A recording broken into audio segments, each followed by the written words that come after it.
পৃথিবীর সবথেকে কৃপণ হিসেবে গিনেস বুকে আছে এই মহিলার নাম।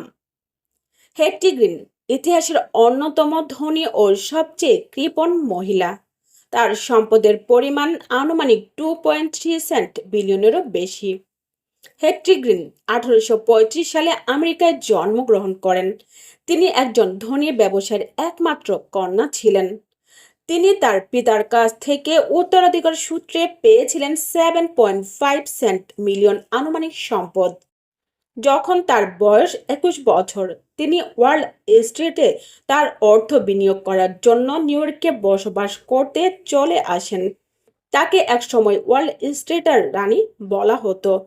তিনি নিজের মতো একজন কোটিপতিকে বিয়ে করেছিলেন, কিন্তু তারপরও মুদি দোকানের অবশিষ্ট কেক এবং ভাঙা বিস্কুট খেতেন এবং প্রতিদিনই তার কুকুরের জন্য একটা ফ্রি হাড় পাওয়ার জন্য দোকানের সাথে ঝগড়া করতেন। হ্যাটি গ্রিন পোশাকের ব্যাপারে খুবই কার্পণ্য দেখাতেন। 16 বছর বয়সে অন্তর্বাসগুলিও সেলাই করে মৃত্যুর দিন পর্যন্ত সেগুলি ব্যবহার করেছিলেন।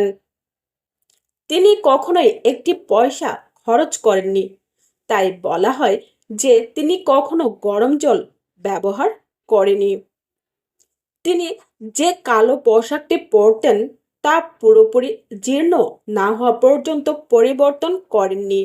এজন্য অনেকে তাকে আড়ালে ব্ল্যাক উইচ বলতেন।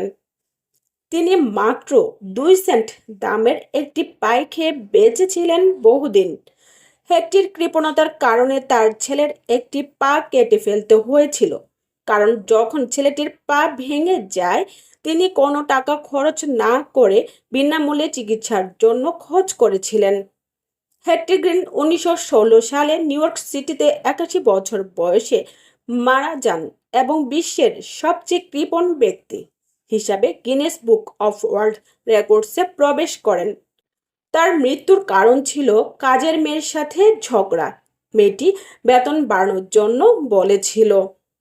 তিনি মারা যাওয়ার পর একটি বিপুল সম্পদ রেখে গেছেন। তার সন্তানরা তার চরম কৃপণতার উত্তরাধিকারী হয়নি, বরং তারা উদার ছিল। তার মেয়ে তার অর্থ দিয়ে একটি বিনামূল্যে হাসপাতাল তৈরি করেছিলেন।